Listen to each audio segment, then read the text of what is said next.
Washington, June 18. In the political equivalent of a public execution, the Air Force Chief of Staff took the unusual step today of holding a news conference to announce that a two-star Air Force general who had made disparaging remarks about President Clinton would be fined and forced to retire. Gen. Merrill A. McPeak, the Air Force chief, said that Maj. Gen. Harold N. Campbell, who called President Clinton a dope-smoking, skirt-chasing, draft-dodging commander-in-chief, would be fined $7,000 and would retire on July 1. An official letter of reprimand will also be placed in the file of the 53-year-old general. At the White House, President Clinton said, "I think General McPeak handled it in the appropriate fashion." The Air Force's punishment of General Campbell comes amid high-level efforts to improve relations between the military and the White House. His punishment was clearly intended as a signal by military leaders that open ridicule of the president, a punishable offense under the Uniform Code of Military Justice, would not be tolerated. Seriousness of offense: "This is not a trivial matter," General McPeak said at the Pentagon news conference. "There should be no doubt about the lesson learned. The chain of command has to be almost pollution-free. It runs from the president all the way down to the corporal who pulls the trigger." Pentagon officials said that the news conference was held at the suggestion of Defense Secretary Les Aspin, who has tried to help President Clinton improve his ties with the military. Even before General Campbell's remarks, General McPeak had sent a warning to Air Force personnel to avoid insubordination. He issued the warning after sailors aboard the aircraft carrier Theodore Roosevelt openly criticized the president this year. A contender for Gen. Colonel Powell's job as chairman of the Joint Chiefs of Staff, General McPeak told reporters, "I owe a personal apology on this matter to the American people."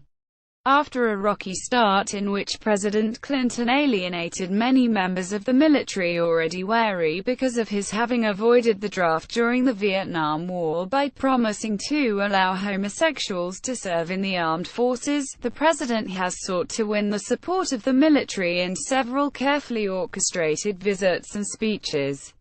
The comments by General Campbell, which were made on May 24 at a banquet in the Netherlands, violated General McPeak's instructions and threatened to disrupt efforts to build a smooth relationship between the White House and the military. Under military law, a commissioned officer who uses contemptuous words against the president is subject to a variety of punishments, including court-martial. Dealing with the remarks by General Campbell was a delicate matter for the White House. While Mr. Clinton could not let the insubordination stand, he also could not be seen to be extracting retribution against a general who had served 2 tours in Vietnam and won the Silver Star. The president therefore tried to distance himself from the incident, saying at a news conference this week that the investigation into the episode and the possible punishment of General Campbell was up to the Air Force. Ultimately, the punishment of General Campbell was decided by his superior, Gen. Ronald W. Yates, commander of the Air Force Materiel Command. Under military law, the general could have been court-martialed, but that was likely to have been seen as an exceedingly stern response, since the Air Force has never court-martialed a general.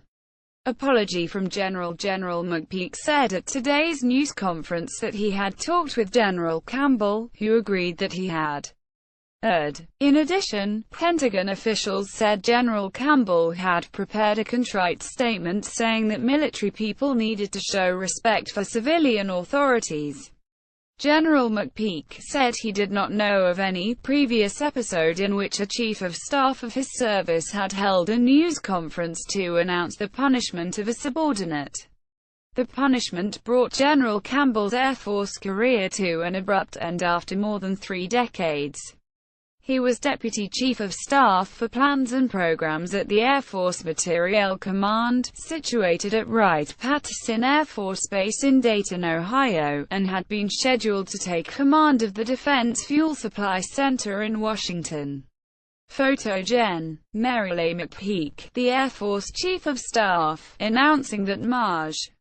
Gen. Harold N. Campbell, who made disparaging remarks about President Clinton, would be fined $7,000 and would retire July 1.